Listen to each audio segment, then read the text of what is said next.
बोल प्रेम से ओम श्री सदगुरु महर्षि में ही परमहंस महाराज जी की जय। गुरुदेव का प्रवचन, जीवन का लक्ष्य क्या है। बाबा श्री साई स्वामी जी महाराज के वचनों में। मंगल मूर्ति सदगुरु मिलवे सर्वाधार, मंगल में मंगल करना बिनऊ बारंबार। ज्ञान उदय और ज्ञान घन सदगुरु शंकर रूप, नमो नमः बहुबार ही सकल सुपूजन भूप।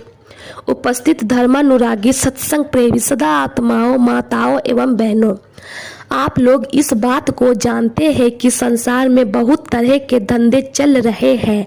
ये तमाम धंधे किस लिए? आप खेती करते हैं, नौकरी करते हैं, व्यवसाय करते हैं, पूजा पाठ करते हैं या सत्संग ध्यान करते हैं, इसका क्या उद्देश्य है? एकमात्र दुख का मुंह नहीं देखना पड़े, एकमात्र दुख से बचने के लिए ये सब करते हैं। कहीं थोड़ा दुख स्वीकार कर भी लेते हैं तो उसके माध्यम से बहुत बड़े दुख से बचने के लिए करते हैं। दुख किसी को प्रिय नहीं होता है, फिर भी दुख हो जाता। कारण क्या है? जब तक कारण नहीं समझोगे तब तक निवारण नहीं होगा। गोस्वामी तुलसीदास जी महाराज के वचन में है, शोक मोह भय हर्ष दिवस निशी देश काल यही दुख का कारण है। शोक में दुख होता है, प्रेमी से विछड़न हो गया, अब विरोधी से मिलन हो गया, दुख हो गया। मिलत एक दारुण दुख देही, बिछड़त एक प्राण हर लेही। यह शोक रूपी हवा किसे नहीं झकझोरी, कहीं ना शोक समीर डुलावा। मौत दुख का कारण है। गोस्वामी तुलसीदास जी महाराज लिखते हैं, मोह सकल व्याधि कर मूला, सारे दुखों का, सारे कलेशों का अगर कोई जड़ है तो वह है मोह। मोह कैसा है? जयपुर नरेश के यहाँ एक पहलवान गया, राजा से मिलकर कहा, सुनता हूँ कि आपके यहाँ बड़े अच्छे अच्छे पहलवान रहते हैं, मैं आपके पहलवानों से जरा कुश्ती करना चाहता हूँ।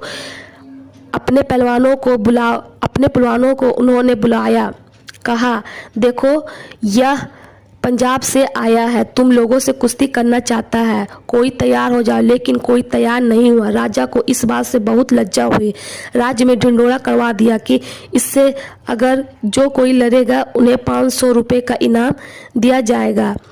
राज्य में कोई तैयार नहीं हुआ। उसके जेल में एक आदमी था, उसको जब मालूम हुआ तो सिपाही से कहा, जाओ तुम राजा से कहो हम लड़ेंगे। सिपाही ने जाकर राजा को सुनाया। राजा तो चाहता ही था कि कोई फटके या फटकाए, कम से कम लड़े। तो जैसे सुना, कहा तुम लड़ोगे? कहा केवल लड़ेगे नहीं, इसको पछाड़ेगे भी। उसको लगी थी हथकड़ी और बेड़ी दोनों। कहा हथकड़ी बेड़ी खोलो। अब चाबी खोजने लगे तो चाबी ना मिली। तब कहा बुलाओ कटने वाले लोहार को। वह कहता है, आप लोग इतना परेशान क्यों हो रहे हैं? हाथ झाड़ दिया, हथकड़ी टूट गई, पेड़ झाड़ दिया, बेड़ी टूट गई। राजा देखता है, सोचता है और कहता है विचित्र। कहा, ए जी, तुम्हारे अंदर जब इतनी शक्ति है तो हथकड़ी बेड़ी पहनकर हमारे जेल में अब तक तुम क्यों पड़े हो?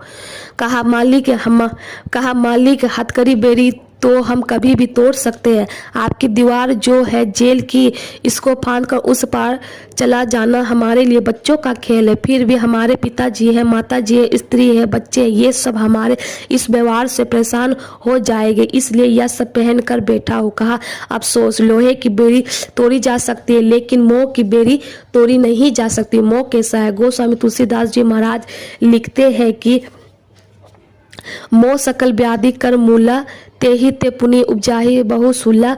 काम बात कफ लोभ अपारा, क्रोध पित्त नित छाती जारा। प्रीति करहु जो तिनहु भाई, उपजाय सनिपात दुखदाई। विषय मनोरथ दुर्गम नाना, ते सब मूल नाम को जाना। ममता दादू कंडू ईर्षाई, हरस विषाद गरहु बहुताई।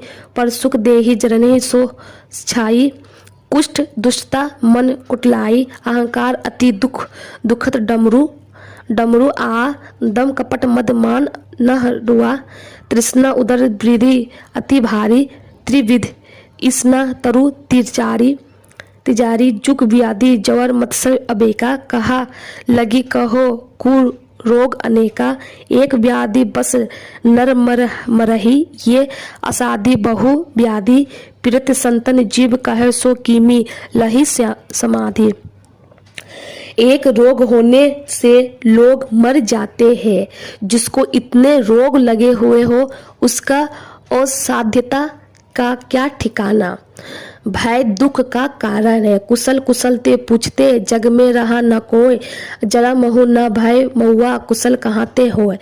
कबीर साहब कहते हैं आप अपने परिचित लोगों से मिलते हैं तो पूछते हैं कहो क्या समाचार है, कहते हैं बहुत बढ़िया। संत कबीर साहब कहते हैं बढ़िया कब से हो गया, जिसको रोग का बुढ़ापा का भय लगा हुआ है बढ़िया कब से हो गया।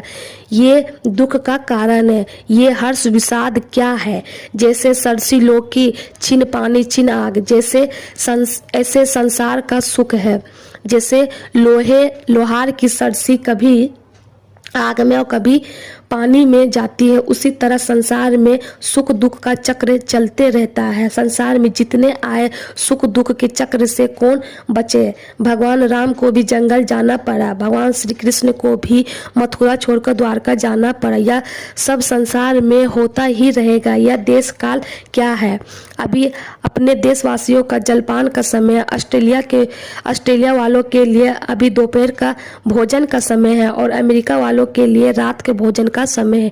यह क्या है, माया है। ये सब लगे रहेंगे कब तक, जब तक यहाँ रहोगे तब तक।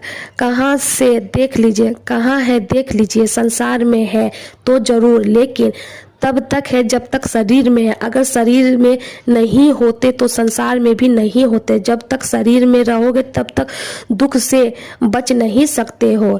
इससे बचना चाहते हो तो वहाँ चलिए जहाँ से सब नहीं होता है। जहाँ ये सब नहीं होता है वह कौन सी जगह है। लव निमेष परमाणु जुग भरस कल्प, ये जिसके हाथ के वाण है और काल ही जिसके हाथ के धनुष है, उस कालातीत का तुम भजन क्यों नहीं करते हैं। इससे बचना चाहते हो तो परमात्मा का भजन करो, आपके सारे कलेश दुख छूट जाएंगे। इसके लिए परमात्मा के पास चलना होगा। परमात्मा के पास कौन जाएगा, जोगी जाएगा, अर्थात योग करने वाला जाएगा। जोगी से तत्पर योग करने वाला। ऐसे पतंजलि दर्शन योग में आया है। चित्तवृत्त निरोध को योग कहते हैं। यहाँ तो बहुत साधारण सा अर्थ है, जो अपने को जोगेगा वही जोगी है। जो अपने को जोगेगा वह परमात्मा की तरफ जाएगा। अपने को जोगने से मतलब क्या है। अपने को जोगने से मतलब यह है कि अपने को हानि से बचाकर रखना। अपने से हानि कैसे होती है, मन इंद्रियों के माध्यम से होती है। मन इंद्रियों के माध्यम से हम लोग जाते हैं संसार की तरफ, विषयों की तरफ, और संसार विषयों की तरफ जाकर अपनी हानि होती है। ये 5 जो विषय है इनके पीछे पर कर रहिएगा तो विश्वास कीजिए अवगन के चक्र में पड़ा रहिएगा।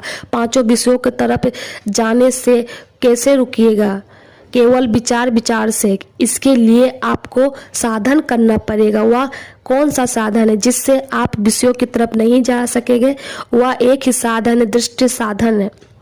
दृष्टि साधन कीजिए। दृष्टि साधन कहते हैं आँख में देखने की शक्ति को, उसको मन से है मेल। ऐसे मेल है जैसे आप लोगों को दृष्टि अगर हमारी तरफ लगी हुई है तो आपका मन भी हमारी तरफ लगा हुआ है। दृष्टि चली गई दूसरी तरफ तो मन भी चला गया दूसरी तरफ। जागृत की दृष्टि, स्वप्न की दृष्टि, मानस की दृष्टि। दृष्टि जिस दशा में रहती है मन भी उसी दशा में रहता है। दृष्टि बाहर संसार में फैली रहती है तो मन भी बाहर संसार में ही फैली रहती है। जब दृष्टि अंदर होती है तो सिमट जाती है, मन भी अंदर सिमट जाता है। मन सिमट जाता है तो कहाँ से, इंद्रियों के घाटों से। मन सिमटेगा तो इंद्रिय निग्रह हो जाएगा, तब आँख नहीं देखेगी, कान नहीं सुनेगा, किसी भी इंद्रियों को कोई ज्ञान नहीं होगा। ये दृष्टि साधन कीजिए। दृष्टि साधन कीजिए इंद्रिय निग्रह करने के लिए। लेकिन मन का निग्रह नहीं होगा तो मन का धारा इंद्रियों में आएगी, फिर आप विषयों की तरफ जाएंगे। इसलिए मन का निग्रह कीजिए।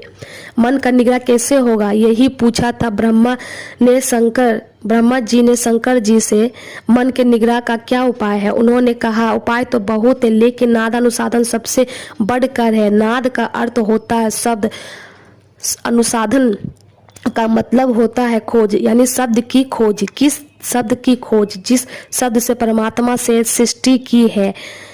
जिस शब्द से परमात्मा ने सृष्टि की है, कहते हैं शब्द अभ्यास कीजिए। किस शब्द का? गोस्वामी तुलसीदास जी लिखते हैं, बंदौ राम नाम रघुवर को। मैं रघुवर के राम नाम की वंदना करता हूँ, रघुवर के उस नाम की मैं वंदना करता हूँ जो सब में रमन करता है, सब में व्यापक होकर है। उसे ओम स्पोर्ट्स उद्गीत कहकर जानाया गया है। हेतु कृषाणु भानु हिम कर को, जो चंद्रमा सूर्य अग्नि का कारण बने हुए हैं। विधि हरिहर मय, जिससे ब्रह्मा विष्णु महेश भी बने हुए हैं। जो वेद का प्राण है, कहा कैसे? अगुण मुंह से बोला जाने वाला नहीं, सूरत के कान से सुना जाने वाला है। अनुपम, उसकी कोई उपमा भी नहीं है और सारे गुणों का भी भंडार है। कहते हैं शब्द का अभ्यास कीजिए। शब्द का अभ्यास करेंगे तो क्या हो जाएगा? जैसे आप डॉक्टर का शब्द सुनते हैं तो आप डॉक्टर बन जाते हैं, इंजीनियर का शब्द सुनते हैं तो इंजीनियर बन जाते हैं। जैसे का शब्द सुनता है वैसा ही बन जाते हैं। वह परमात्मा का शब्द है। परमात्मा के शब्द को सुनिएगा, क्या बनिएगा? परमात्मा ही बन जाइएगा। परमात्मा के शब्द से आप सर्वज्ञ हो जाइएगा, सर्वद्रष्टा हो जाइएगा। मतलब क्या हुआ? नाद अनुसाधन कीजिए, मन का निग्रह हो गया तो क्या हो जाएगा? आपको आत्मज्ञान हो जाएगा, तब आपको ब्रह्म ज्ञान हो जाएगा। यह आपको अंतिम ज्ञान हो जाएगा। अंतिम ज्ञान में अंतिम सुख मिलेगा। लेकिन इन दोनों साधनों के करने के पहले आपको मोटी उपासना करनी होगी। जैसे आप मोटे मोटे अक्षर को लिखते हैं तब बारीक अक्षर लिखने की योग्यता होती है, उसी तरह पहले मोटी उपासना में सबसे पहले वर्णात्मक नाम का जप और स्थूल रूप का ध्यान करें। जप कीजिए और ध्यान कीजिए। किस मंत्र का जप कीजिएगा? कोई मंत्र छोटा है, कोई मंत्र बड़ा है। किस रूप का ध्यान कीजिएगा? कोई रूप छोटा है, कोई रूप बड़ा है। ऐसा हरगिज नहीं है, मत सोचिए। इसलिए परमात्मा सर्वव्यापी होने के कारण सर्वरूपी भी है, लेकिन मनमानी मत कीजिए। एक गुरु बिना माला फेरता, गुरु बिना करता दान, गुरु बिना सब निष्फल गया। बूझो वेद पुराण। संतों से युक्ति जानकर एक मंत्र का जप कीजिए, अनेक पर मत जाइए। अनेक पर जाइएगा तो सिमटाव नहीं होगा। जप करने से मन का सिमटाव होता है, फिर स्थूल रूप का ध्यान करता है और उसका गुण अपने अंदर आ जाता है। इसलिए लोग उत्तम पुरुष का ध्यान करते हैं। जैसे तैसे का ध्यान कीजिएगा तो जैसे तैसे ही बनिएगा। एकलव्य ने केवल द्रोणाचार्य का ध्यान करके अपने अंदर सारी विद्या को सीख लिया था। उनको जब मालूम हुआ तो पूछा, तुम किसके शिष्य हो? कहा, मैं आपका शिष्य हूँ। कहा, हम तो तुमको अपना शिष्य नहीं बनाया। कहा, आपने नहीं बनाया तो क्या, हम आपको गुरु मानकर आपको गुरु मान लिया है। आपका देखिए मूर्ति बनाकर रखे हैं और उसी का ध्यान करते हैं और सीखते हैं। देखिए ध्यान की क्या महिमा है। इसलिए लोग राम का ध्यान करते हैं, कृष्ण का ध्यान करते हैं, शिव बाबा का ध्यान करते हैं, संत सदगुरु का ध्यान करते हैं। किसी का ध्यान कीजिए, कोई अंतर की बात नहीं है। केवल अलग अलग रूप है, लेकिन रूप में रहने वाला अलग नहीं है। कहने का मतलब है कि नाम का जप, एक नाम का जप और एक रूप का ध्यान कीजिए। अनेक पर मत जाइए। अनेक पर जाइएगा तो आपकी भक्ति कैसी होगी? आपकी भक्ति वैसी हो जाएगी जैसे एक नारी अनेक पुरुषों से लगा कर रखती हो। उसको क्या कहते हैं? उसको बेचानी कहते हैं, वेश्या कहते हैं। जो एक पर अपने को लगा कर रखते हैं उसको क्या कहते हैं? उसको पतिव्रता कहते हैं। उसी तरह जो भक्त एक नाम और एक रूप का उपासना करते हैं, इसकी भक्ति पातिव्रत भक्ति होती है। जो अनेकों पर लगा कर रहते हैं उसकी भक्ति व्यभिचारिणी हो जाती है। इसलिए सुंदरदास जी महाराज के वचनों में है, ऐसी नारी जो अपने को पति पर लगा कर नहीं रखती और ऐसे भक्त जो अपने को एक नाम रूप पर लगा कर नहीं रखता है, दोनों को कुआं में डूबकर मर जाना चाहिए। दोनों को जीने का हक नहीं है। एक नाम का जप और एक रूप का ध्यान कीजिए। आपको बिंदु ध्यान करने की योग्यता होगी। बिंदु ध्यान कीजिएगा तो जो अपने को अंधकार में देखते हो वही आप अपने को प्रकाश में पाइएगा। वह प्रकाश आपके अंदर में है ही, वह कहीं से आ जाता है ऐसी बात नहीं। प्रकाश नहीं होता तो आंख में रोशनी कहाँ से होती। चेहरे में जो चमक रहा है, शरीर को छूने से जो गर्म मालूम पड़ता है, प्रकाश हम आपके अंदर में है। प्रकाश और शब्द यही दोनों हम आपका जीवन है। जिस दिन हम आपके शरीर से प्रकाश निकल जाएगा, शब्द निकल जाएगा, हम आप जिंदा रहेंगे नहीं। दोनों है परमात्मा का। कैसा प्रकाश है? अभी देखिए, संसार में सूरज का प्रकाश सबसे बड़ा प्रकाश है। इसके सामने अभी बत्ती जल रहा है। इसका कोई महत्व है? जब सूरज का प्रकाश नहीं रहेगा, संसार भर का प्रकाश कर दीजिए, क्या सूरज के बराबरी कर सकेगा? नहीं।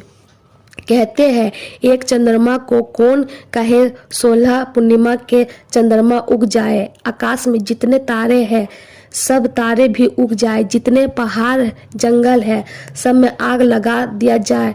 प्रकाश बहुत होगा लेकिन रात रहेगी ही। रात का जाना तब होगा जब सूर्य का उदय होगा। उसी तरह हम आपके अंदर जो प्रकाश है वह प्रकाश हो जाए तो सुरही रामचरित मानिक उसको देखने के लिए कहीं बाकी नहीं रहेगा। ईश्वर की सारी रचना को हम अपने अंदर देखेंगे। गुप्त प्रकट जो जेहि खानिक 14 तबक 14 लोक कहाँ 14 लोक का हाल आपको सूझने लग जाएगा और शब्द मिल गया तब आप संसार भर का विद्या सीख लीजिएगा। विश्वास कीजिए फिर भी आपको जानने के लिए बहुत बाकी रह जाएगा। अगर वह शब्द मिल गया, आप एक ही अक्षर पढ़े लिखे नहीं हैं तो भी आप सर्वज्ञ हो जाएंगे। अब आप में ईश्वरीय गुण हो गया है। अब आपका शरीर छूटेगा तो कहाँ जाएगा? परमात्मा के पास जाएगा। कहने का तात्पर्य यह है कि आपको ज्योति मिल गई, ब्रह्मनाद मिल गया, ये दोनों मिल गया, मानो परमात्मा दोनों हाथ मिल गया है। जैसे कोई बच्चा अपने माता के हाथ में चला जाता है तो वह समझता है कि माँ हमको गिनने नहीं देगी। हो सकता है माँ के हाथों से बच्चा छूट भी जाए, लेकिन परमात्मा के प्रकाश और शब्द रूपी हाथ से जो भक्त चला जाता है, कहते हैं चाहे उसके ऊपर बम गोला क्यों ना गिरे, ना पल बिछड़े पिया हमसे, ना हम बिछड़े पिया से। कहने का मतलब है कि यह सब बातों को हर एक को जानना है और केवल जानना नहीं, मानना यानी अपनाना भी है। जीवन का यही लक्ष्य है। सब कुछ किया, यही नहीं किया, जीवन बेकार चला गया। कुछ काम में, कुछ भोग में, कुछ नींद में खोया। आया समय जब मौत का, तब सोच कर रोया। यह सोचकर नहीं रोना पड़े कि जीवन बेकार चला गया। जीवन को साकार बनाना चाहते हो तो हर एक युक्ति जानकर साधन कीजिए और मनोयोग पूर्वक कीजिए। इसी में जीवन की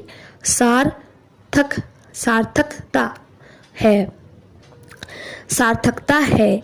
यही आप लोगों की सेवा में कहा। बोल प्रेम से ओम श्री सद्गुरु महर्षि मेहि परमहंस महाराज जी की जय।